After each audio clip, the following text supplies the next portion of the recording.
교회 가서 역사 시간에 성령님의 강의를 들으려고 애를 씁니다. 청각 장애가 있었기 때문에 강의는 잘 들리지 않고 날씨는 무덥고 해서 졸고 있습니다. 그때 때마침 성령님이 일제시대에 이토 히로부미를 암살하고 그리고 사형당한 안중근 의사 이분에 대해서 강의를 하는데 자꾸만 학생들 가운데 사오정이라고 하는 학생만 졸고 있는 거예요. 그래서 선생님이 너무 화가 나서 사오정의 이름을 부르면서 야단을 쳤습니다. 야 사오정, 왜 그렇게 너는 졸고만 있어? 그러니까 사오정이가 잘못했습니다 하면 괜찮았을 건데 성신 되게 그러잖아요. 좋은 사람은 절대로 자기가 졸았다 말하지 않죠. 성신님 저 안 졸았는데요.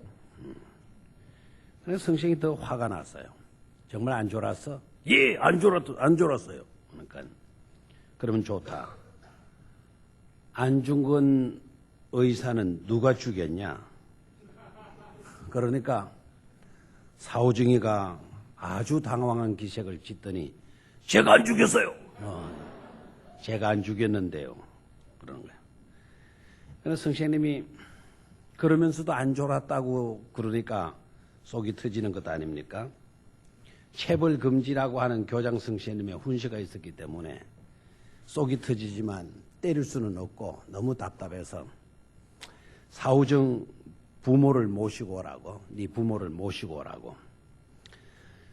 그 이튿날 사오정 부모님이 오셨어요. 성신님이 사오정 부모에게 말합니다. 아버님, 요새 사오정 군이 수업 시간에 계속 졸고 있는데 혹시 집에 무슨 일이 있나요? 그러니까 사오정 부모가 아무 일 없는데요. 왜 그러십니까?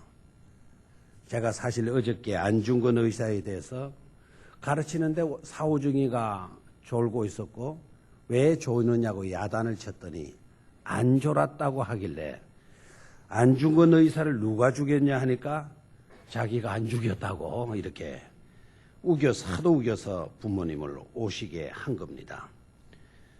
그렇게 말하니까 사오정 아버지가 깜짝 놀라면서 예 선생님, 우리 아들 사오정이가 근간에 감기 몸살로 인하여서 병원에는 몇 번 왔다 갔다 하지만 절대로 내 아들 사오정이가 의사를 죽일 그런 아들은 아닙니다. 절대로 의사를 죽일 아이는 아니라고. 안 우는 분은 사오정보다도 더 답답하죠, 그죠? 네. 여러분, 사오정처럼 졸다가 엉뚱한 소리나 하는 그런 사람이 되지 않기를 축원합니다. 하나님의 말씀을 우리는 잘 경청할 수 있어야 돼요. 상담에서도 경청이 굉장히 중요하다. 코칭에서도 경청이 굉장히 중요하다. 멘토에서도 경청이 굉장히 중요하다. 잘 들어주는 거, 그게 이미 70~80%의 문제 해결을 가져온 거가 된다. 80% 해결을 얻은 거나 다름이 없다. 그래 말을 해요. 경청이 그토록 중요한 거예요. 오늘 이 시간도 여러분 경청 잘할 수 있게 되기를 축원합니다. 우리가 받는 여러 가지 은혜와 복들이 있잖아요. 그 중에 여러분 최고의 은혜, 최고의 축복은 무엇이라고 생각을 합니까? 어떤 분들은 건강이 좋지를 않았는데 내 건강이 치유되었다. 그래서 나의 삶에 있어서는 치유받은 연총, 고침받은 이 은혜가 최고로 귀한 은혜인 것 같습니다. 이렇게 대답하는 분이 있고요. 어떤 사람은 계속해서 실패만 거듭하다가 어느 사람의 전도를 받고 교회에 나가서 기도하고 교회 등록을 하고 신앙생활을 하게 되면서 그때부터 이상하게 실패로 모든 것이 끝나는 게 아니라 뭔가 되기 시작하는 거예요. 조금씩 되기 시작하다가 결국에 가서 엄청난 큰 복을 받게 돼요. 그래서 그 사람에게 당신이 받은 은혜 중에 최고의 은혜와 복은 무엇이라고 생각합니까? 라고 질문을 던지면 그분은 이렇게 이야기하겠죠. 나는 지지리도 되는 것이 없었는데 교회 다니고부터 내가 되는 일들이 되기를 시작했다고. 그래서 내가 이렇게 귀한 큰 사업가가 되어질 수 있었나라고. 내가 사업가가 된 이것이 내가 받은 가장 큰 은혜와 축복 중에 하나가 될 것입니다. 이렇게 말하는 사람도 있을 거예요. 다 맞는 이야기겠지만 우리 신앙인들이 풍이 엉뚱한 대답하지 말고 정말 이 고백은 신실한 여러분들의 심령 가운데서 고백되어져야 돼요. 내가 받은 최고의 은혜가 뭔가? 내가 받은 복 중에 최고의 복은 바로 뭘까? 저와 여러분들이 예수님을 믿게 된 것, 최고의 은혜죠. 그렇죠? 오늘 이와 같이 하나님의 전에 나와서 하나님을 예배할 수 있는 이와 같은 복, 이런 복이 우리에게 주어지는 최고의 복인 것임을 깨닫기를 축원합니다. 얼마나 행복해요 우리가. 우리 얼마나 복된 자입니까? 예수를 믿게 되었죠. 그리고 하나님을 이 시간에도 예배하는 그와 같은 우리가 되어졌으니까 세상에서 우리는 최고의 복된 사람인 줄로 믿습니다. 한번 따라 하십시오. 나는 세상에서 최고의 복을 받은 사람입니다. 아멘. 다시 한번 여러분 큰 소리로 그냥 입술로만 하지 말고 여러분들의 마음을 담아가지고 신실하게 한번 고백할 수 있기를 바라요. 자, 시작.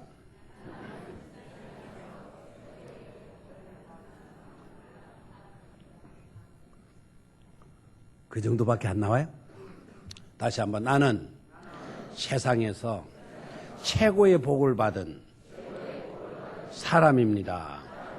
아멘. 어떤 복을 받았느냐 묻고들랑 막 그냥 두려움이 오면 안 돼요. 내놓을 게 없는데. 아니, 복 받은 거 보여달라 그러면 내가 뭘 보여줘야 되나? 그거 생각하면 자신 있게 대답이 안 나와요. 여러분, 다시 말씀을 드립니다. 우리가 하나님께로부터 받는 은혜 많아요. 복도 엄청나게 많아요. 그 중에서 가장 최고의 복은 바로 뭐라고요? 예수 믿게 된 복, 하나님을 예배하게 되는 이와 같은 복, 이것이 최고의 축복임을 자랑스럽게 자신있게 신실하게 고백할 수 있는 우리 모두가 되셔야 될 것입니다. 다시 한번. 나는 예수 믿는 복을 받았다. 나는 하나님을 예배하는 복을 받았다. 아멘.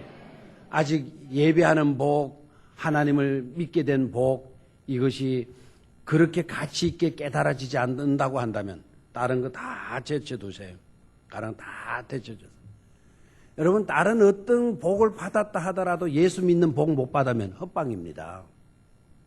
많은 복을 받았다 하더라도 예수 믿고 하나님을 예배하는 자가 되지 못했다고 한다면 그 사람은 축복받은 사람 아닙니다. 이루어놓은 것 하나도 없다고 하더라도 예수님을 믿고 어떤 할 일이 없다 하더라도 큰 일들을 하지 못한다 하더라도 예수 믿고 하나님을 예배하는 우리가 되어졌다면 우리는 절대로 쓸쓸한 인생이 아니라는 것입니다. 우리는 축복받은 놀라운 은혜 입은 그와 같은 존재이라는 사실이죠. 이것을 귀하게 여길 수 있게 되기를 축원합니다.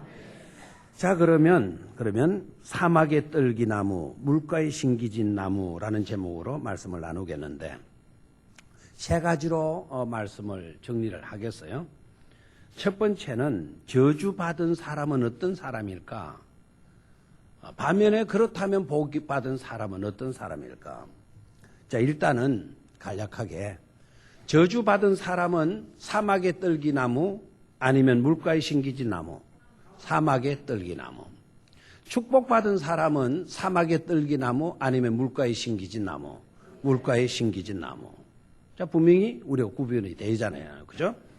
자, 그러면 저주받은 사람은 어떤 사람이냐? 사막의 떨기나무와 같은 삶을 사는 자들인데요. 왜 그렇게 살 수밖에 없냐?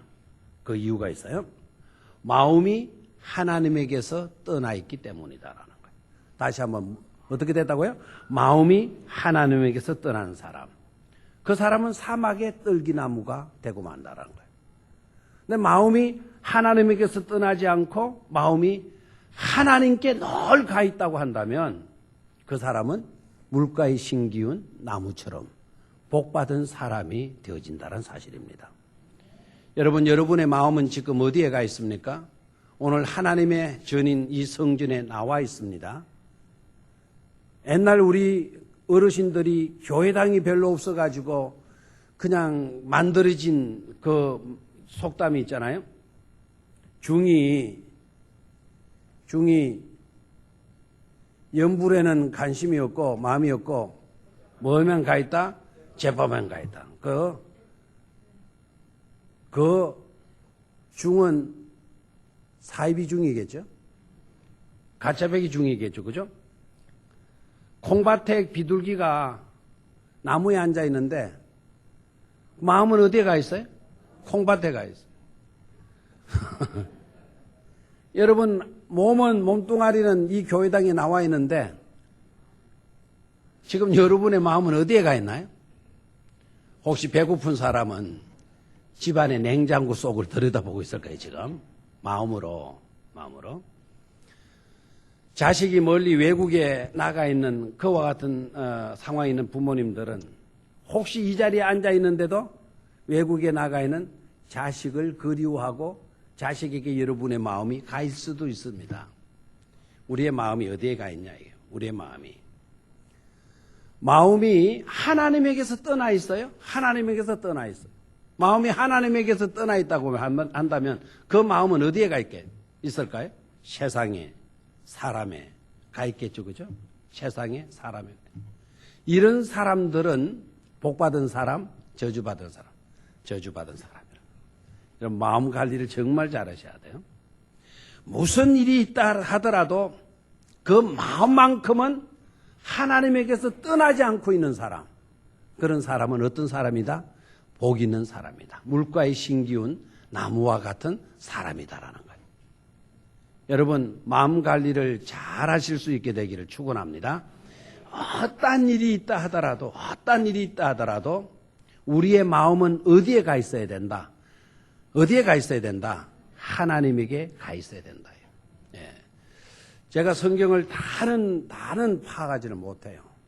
이 세상에 살고 있는 인생들이 아무리 뛰어나고 은혜가 충만하다 하더라도 신구약 성경 전체를 다 그 의미를 깨닫고 해석할 수 있는 사람은 없을 거예요. 하나님의 말씀은 무궁무진하니까 유한한 인생을 사는 우리들이 어떻게 하나님의 말씀을 다 해석하고 깨달을 수가 있겠습니까? 근데도 우리의 지식이지만 우리의 지식을 가지고 성경을 봐도 분명하게 드러나고 있는 해답이 있어요. 그건 바로 어떤 것인가 하니까 우리가 혹시 실수를 하고 잘못을 저지른다 하더라도 그 마음이 하나님에게서 떠나지 않으면 그 사람은 회복돼요. 그 사람은 하나님의 축복과 은혜를 다시 받게 돼요. 마음이 떠나지 않으면요. 그런데 별로 크게 잘못한 것도 없어요. 뭐 기독교를 핍박하거나 박해한 것도 없고요. 예수 믿는 사람 중상 모략하거나 막 비방하거나 한 것도 없어요. 그런데 마음이 하나님에게서 가 있지 않고 그 마음이 하나님에서 떠나 있는 사람들은요. 다들 하나님께로부터 버림받았지 은혜 받거나 복을 받거나 하는 법이 없더라고요. 가령 예를 들어서 한번 볼까요? 다윗. 여러분 다윗을 좋아해요? 다윗을 보면 신경질 나고 짜증나고 미워해요? 여러분 다윗을 어떻게 합니까? 대개 신앙하는 사람들은 다윗을 굉장히 귀한 분으로 그렇게 보잖아요. 그죠? 맞죠? 근데 다윗이요 정말 귀한 분 맞습니까? 정말 뛰어난 그와 같은 임금 맞습니까? 나라는 부강케 만들었어요. 나라를 잘 살게 만들고 힘있게 만들었어요. 대단한 그와 같은 통치자임에는 틀림이 없어요. 다윗이 나라를 다스릴 동안에는 주변의 국가들이 이스라엘을 넘나보지도 못했다니까요. 오히려 주변의 강대국들이 다윗에게 찾아와서 잘 봐달라고 뭐까지 바친 줄 알아요? 조공까지 바쳤어요. 조공까지. 다윗 때뿐만 아니라 다윗의 아들 솔로몬이 통치할 때까지 성경은 분명히 이야기를 해요. 수레에 검은 보화를 실은 수레가 막 성문으로 다가오기 때문에 성문을 닫을 시간이 없었다라고 이야기되어 있어요. 예? 막 복이 막 그냥 수박이 넝굴채로 들어오는 게 아니라 황금을 실은 보석을 실은 마차들이 막 줄을 지어 들어오기 때문에 밤이면 성문을 닫아야 되는데 성문을 닫을 겨를이 없었다 그랬어요. 얼마나 큰 복을 받았어요. 그렇죠? 그런데 다윗이 그런 점에서는 위대하는지 모르지만 사생활로 들어가서 보게 되면 다윗이 과연 모든 사람들의 부러움을 살 만한 위대한 임금 맞았습니까? 아니죠. 낮에도 우리 잠깐 말씀을 드렸지만 다윗 뭐 했어요? 거짓말 쳤어요. 다윗 간음죄 지었어요. 다윗 살인죄 지었어요. 어느 하나 간단한 죄가 있나요? 죄는 뭐 큰 죄건 작은 죄건 마찬가지예요. 많은 죄건 한 가지 죄건 죄의 싹은 사망이에요. 죽음이라는 건 공통적이에요. 에이 그렇기 때문에 어떤 사람이 이렇게 하죠. 에이씨 나씨 한 가지 죄 짓고 멸망당할 바에야 이양 죽은 거 막 그냥 죽을 거만 식은 죄나 짓고 말자. 그런 사람 더 악질적인 죄인이에요. 그렇죠?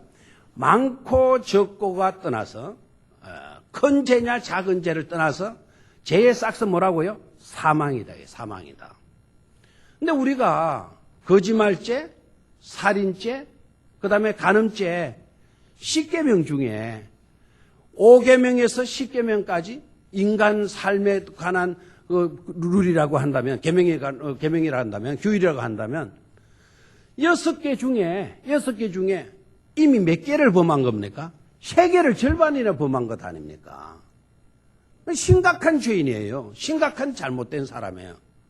그런데도 불구하고 하나님은 그로 하여금 복을 주셔서 귀하게 하나님이 쓰시고 그의 찬송을 받으시고 그의 기도를 들어주시고 그에게 한없는 은혜와 복을 베풀어 주신 줄로 믿습니까? 이유가 뭐예요? 이유가 그 간음죄 짓고 살인죄 짓고 도둑질한 게 정당하기 때문일까요? 아니다 이거예요. 수많은 잘못을 저질렀지만 다윗의 마음은 항상 어디에 가 있었어요? 하나님의 전에 가 있었어요. 하나님께 가 있었어요. 하나님께. 그렇게 되니까 하나님은 다윗에게 뭘 주셔요? 복을 주시는 것을 볼 수가 있어요. 여러분 사울 보면 여러분 다윗이 지은 죄가 크냐 사울이 지은 죄가 크냐 여러분 대조 한번 해보셨어요? 대조해보면 정말 재미나는 것을 보게 돼요. 사울은 간음죄 안 지었습니다. 사울은 도둑질 안 했습니다. 사울 잘못한 결정적인 잘못은 분별력이 조금 모자라서요. 상황 이기 판단 이 상황 적응하는 일에 있어서 그가 판단력이 흐려졌어요. 사무엘 제사장이 늦게 온다고 전쟁은 다급한데 그야말로 일촉즉발의 위기를 맞고 있는데 사무엘 선지자는 오지를 않는 거예요. 우리 낮에 피택자 교육할 때 말씀을 드렸지만은 사울이 딱 생각하기를 사무엘이 기름 부음을 받은 거나 내가 기름 부음을 받은 거나 기름 부음을 받은 거는 똑같지 않냐? 똑같지 않느냐? 굳이 사무엘만 하나님께 제사 지내는 법이 평상시 때 평범할 때는 그렇게 하고 이와 같이 다급할 때에는 아무라도 기름 부음 받았으니 하나님께 제사하면 되는 것이 아니겠는가? 사울이 그 생각했어요.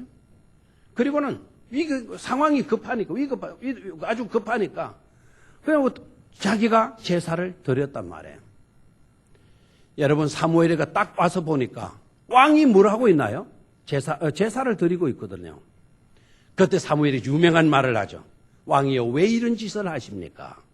이것은 왕이 해야 될 일이 아니지 않습니까? 왜 왕은 하나님의 명령을 거스립니까?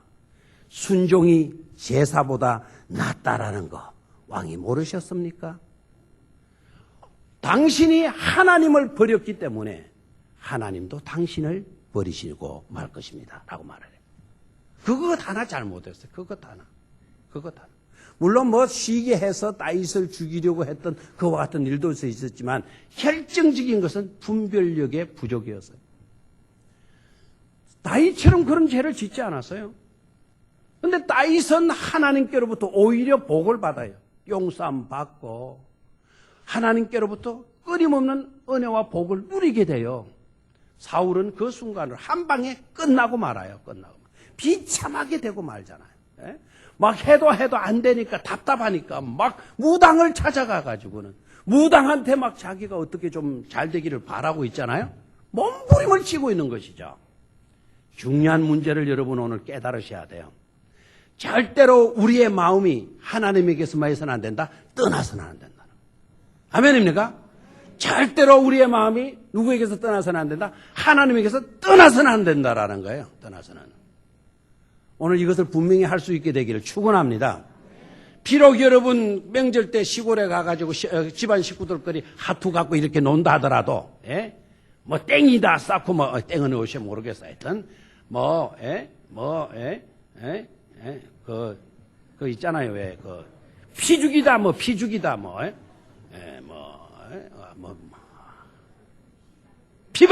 피박이다. 예, 피박이다. 막 이러게. 막 이를 싸도 그런 짓을 그 순간에 하다 하더라도 여러분의 마음만큼은 어디에서 떠나서는 안 된다? 하나님에게서 떠나서 안 된다. 이거예요. 내가 이 짓 하면 안 되지. 내가 하나님을 예배해야 될 왜 내가 익하고 있냐? 뭐 술집에나 뭐 노래방이나 이런 데 쫓아다니는 그런 여러분들이 되지 말아야 되겠지만 혹시나 그런 자리에 갔다 하더라도 여러분들의 마음만큼은 어디에 있으라고요? 성전에 와 있으라 이 말입니다. 하나님에게 가 있으라 이 말입니다. 그런 자는 희망이 있어요. 그런 자는 돌이킬 수가 있어요. 그런 자는 하나님께로부터 계속 쓰임을 받을 수 있는 축복 가능성이 있는 그런 사람들이라는 거예요. 자, 오늘 다시 한번 본문 9절을 볼까요? 5절을 봅니다. 5절을 보면서 밑줄을 한번 끊어오시길 바라요. 다시 시작. 여호와께서 이와 같이 말씀하시니라. 무릇 사람을 믿으며 육신으로 그의 힘을 삼고 마음이 여호와에게서 떠난 그 사람은 저주를 받을 것이라 그러네요. 자, 뭐가 떠났어요? 마음이 하나님에서 떠나면 안 된다는 거예요. 마음이. 절대로 여러분의 마음이 누구에게서는 떠나지 말아라. 하나님에게서는 떠나지 말아라 이거예요. 아멘입니까? 예. 나의 살던 고향은 꽃피는 산골, 복숭아꽃, 살구꽃,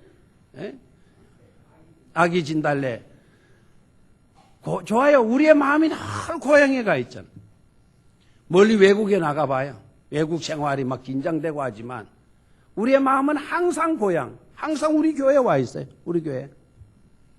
자녀께나 무엇을 하든지 간에 우리의 마음이 하나님에게 가 있으면 절대로 우리는 버림받지 않습니다. 저주받지 않는다 이 말이에요. 알겠나요? 내가 실력이 있건 없건 내가 가진 것이 있건 없건 내가 잘났건 못났건 하나도 중요하지 않아요. 우리의 마음이 누구에게 가 있어야 된다? 하나님에게 가 있어야 된다. 아멘입니까? 무슨 일이 있더라도 여러분 우리의 마음이 하나님에게서 떠나지 않게 되기를 축원합니다. 어떤 사람은 이렇게 이야기를 해요. 가까운 사람일수록 어떻게 하라 그래요? 멀리 두고 보라. 맞는 말 틀린 말. 빨리 대답해. 맞는 말 틀린 말. 맞다 틀리다는 놔두고 그러면은 이해가 되어지는 말, 이해가 안 되는 말. 이해는 되죠. 그렇죠? 사람은 완벽하지 못하니까. 가까이 가서 보면 냄새 나거든요. 가까이 가서 보면 죽은 깨도 보이고, 양치질을 얼마나 오랫동안 안 했는지 이빨 사이에 막 그냥 고추장이 10년치가 막 거기에 쌓여 있고, 멀리 있을 때는 몰랐는데 가까이 가보니까 그래요.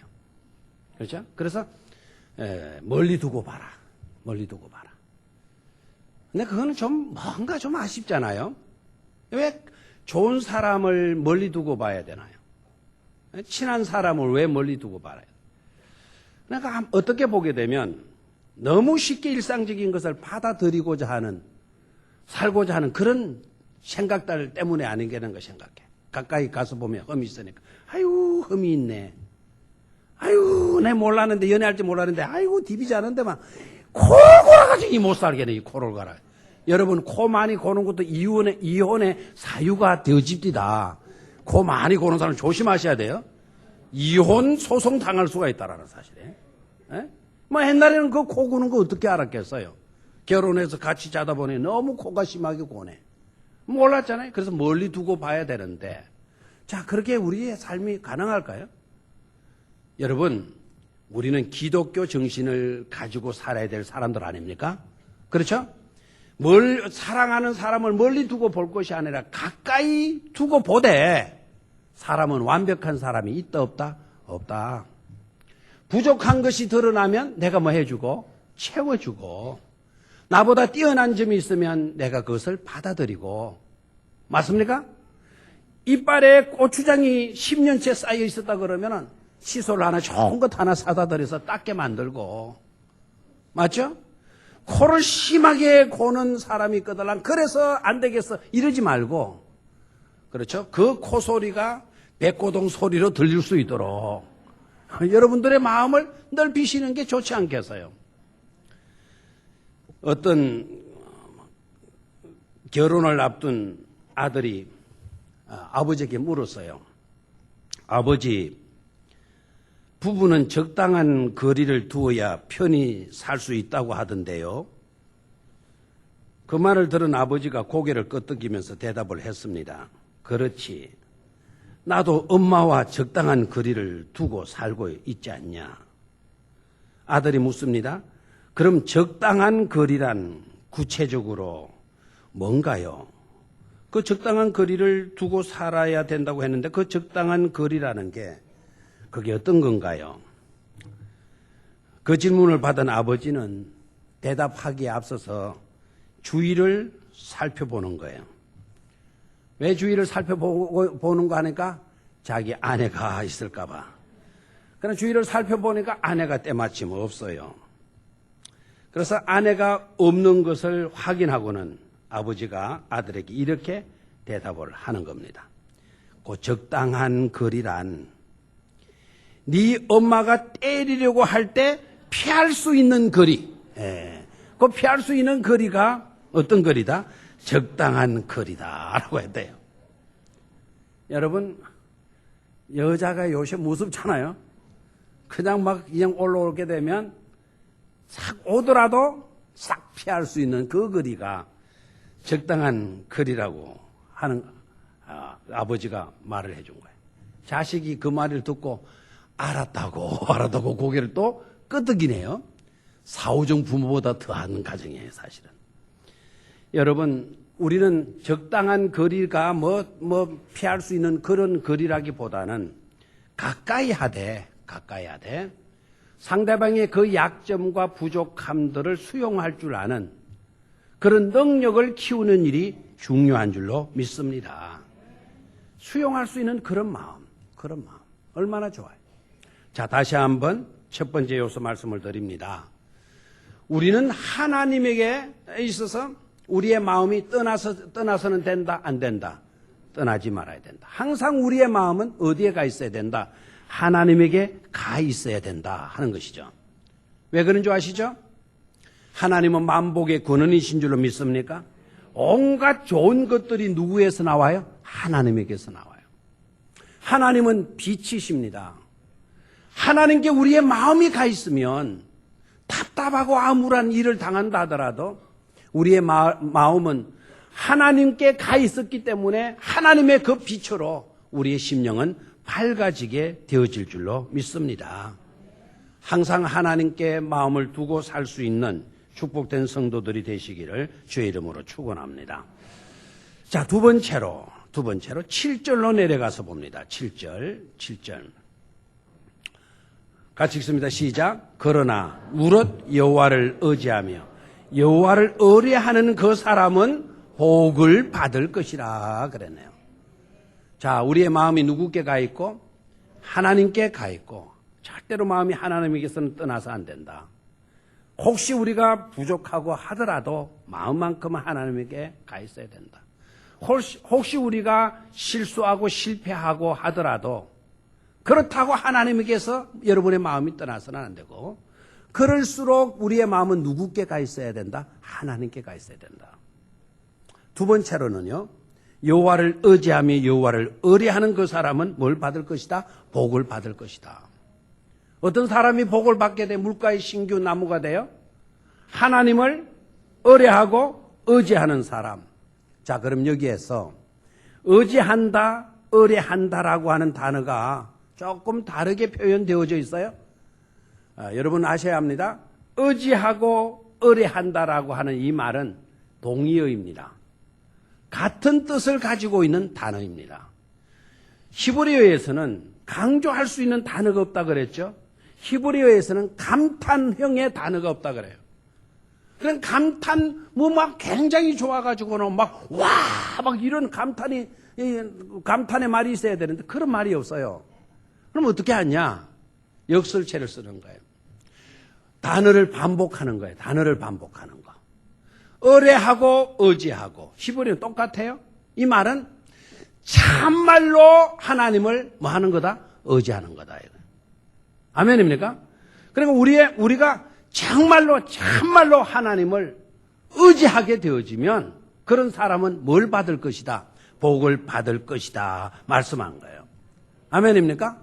그래서 우리가 두 번째 잘해야 되는 거는 바로 뭐라고요? 하나님을 진실되게 의지해야 된다. 하나님을 잘 믿어야 된다는 거예요. 모든 것을 하나님께 맡기고 하나님의 처분을 기다리는 그와 같은 삶을 살아야 한다라는 거예요. 아멘입니까? 누구 의지해라? 하나님 의지하고 하나님 의뢰하라는 거예요. 여러분 미국 서부의 네바다 사막에 가게 되면 그 사막에서 자라는 두 종류의 나무를 볼 수 있다고 합니다. 네바다 사막인데요. 하나는 텀블위즈라고, 요새 우리 청년들 텀블위즈가 뭔 말인지 알기는 하는지 모르겠어요. 텀블위즈 뭐예요? 휴대폰 이게 뭐라 그러지? 스마트폰 폼으로 갖고 다니는 거다. 예?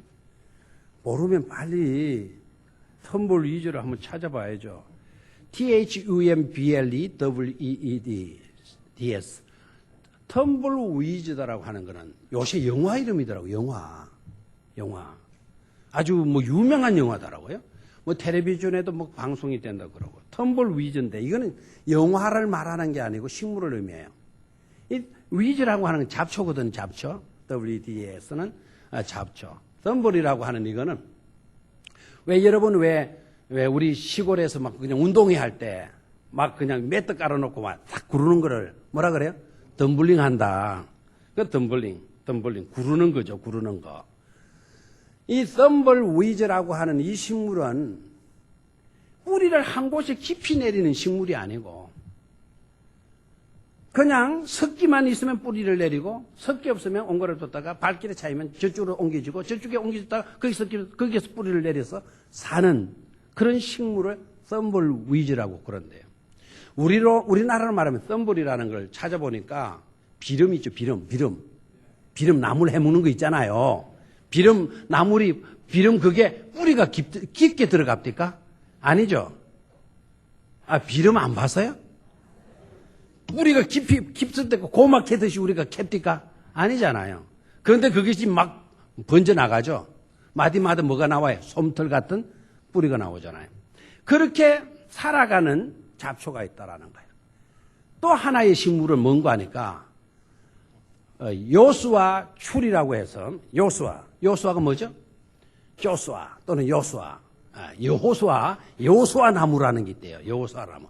참 성경에 나오는 인물이니까 친근감이 가잖아요. 이 요수아 이 나무는 사막인데도요 자라는데 이 나무는 어떤 습성을 갖고 있는가 하니까 뿌리를 깊이 내린대요.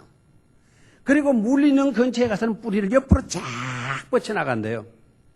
그러니까 수직으로 뿌리가 내려가고 옆으로 막 밑에서 또 옆으로 뿌리가 뻗쳐나간대요. 사막인데도 불구하고 이 나무는 아주 견실하게 자라간대요. 멋지게 살아간대요. 멋지게 살아간대요. 여러분 어떻습니까?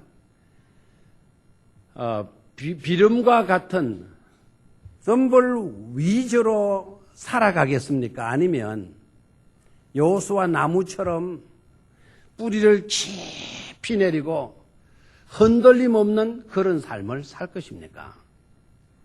하나님을 의뢰하고 의지하는 사람은 복을 받을 것이다라고 말씀했을 때 그 말의 의미가 바로 뭘까요? 하나님께 깊은 뿌리를 내리면서 모든 것을 하나님께 맡기고 사는 그런 사람을 지칭하는 말인 줄로 믿습니다. 우리 교회는 여호수아 나무가 많아질 수 있게 되기를 축원합니다. 자기 가슴을 치면서 내가 큰 소리 내가 여호수아 나무가 되자. 아멘.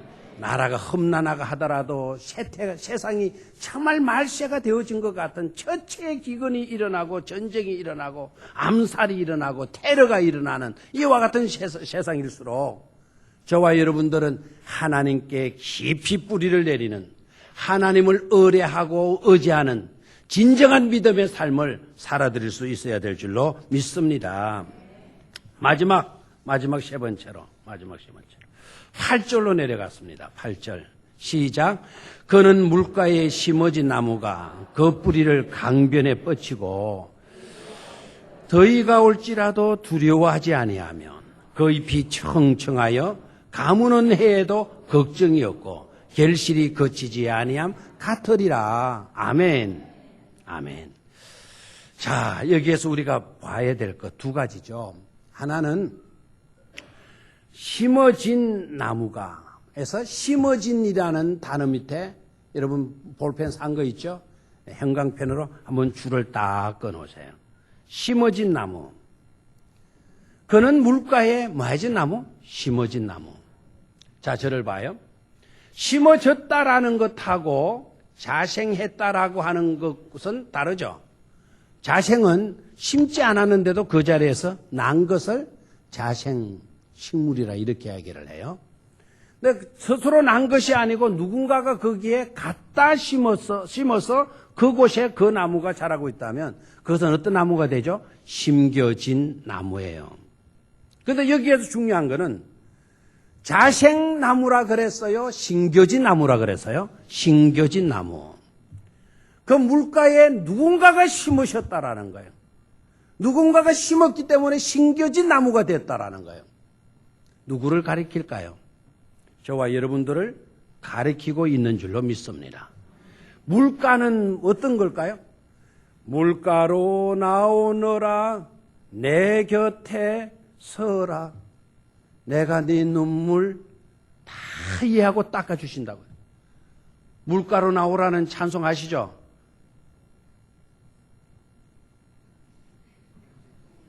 그것이 초문입니까? 제가 부르기도 했는데 수가성의 여인을 아마 비유해서 부른 노래일 거예요. 물가로 나오너라 내 곁에 서라 내가 네 눈물 마이시. 뭐 반응이 와야 되는데 그 노래 아시는 분 없어요? 저만 알아요? 내가 너무 엉뚱하게 부른 것 같은데. 처음 들어봤나요? 아, 이거 처음 들은 노래는 아닌데요. 우리 청년들은 모르나? 우물가의 여인처럼 난 구했네. 그 노래에 이어지는 것은 아닌 것 같고. 그거 노래 맞나요? 헛되고 헛된 그때 내 주님 오셔서 하신 말, 이 샘에 와서 이 물을 마셔라. 오 주님, 채우소서 나의 그건 아닌데 보니까 우물가의 여인처럼 난 구했네. 그거 아니고 물가로 나오너라 내 곁에 서라. 나중에 내 부를 때 생각 안 하면 나 연습해 와서 다음번에 제가 부르. 알겠죠? 물가로 나오너라 내 곁에 서라. 그 물가는 곧 누구를 의미할까요? 예수 그리스도. 하나님의 생명수를 가르치는 줄로 믿습니까? 그 물가에 누군가 나를 심어 주셨다라는 거예요. 바로 축복된 우리들을 말하고 있는 줄로 믿습니다. 물가에 심겨진 나무, 물가에 심겨진 나무. 우리가 물가에 심겨졌어요. 하나님 곁에, 예수님 곁에 우리는 심겨진 존재들이죠. 자, 심겨진 자들은 복받은 자들인 줄로 믿습니다. 자, 심겨진 그 나무가 어떻게 됐다 그랬어요? 뿌리를 강변에 뻗치고 더위가 올지라도 뭐하지 아니야? 두려워하지 아니한다. 그렇죠? 걱정이 가무는 해에도 걱정이 뭐하다? 없다. 걱정이 없다. 문제가 생겨도 걱정거리가 없다. 자, 그 다음에 앞에 나온 거 뭐예요? 그 잎이 뭐하며? 청청하며. 그 잎이 청청하며. 그 뒤로 가서 결실이 거치지 아니함 같으리라 그랬네요. 아멘입니까?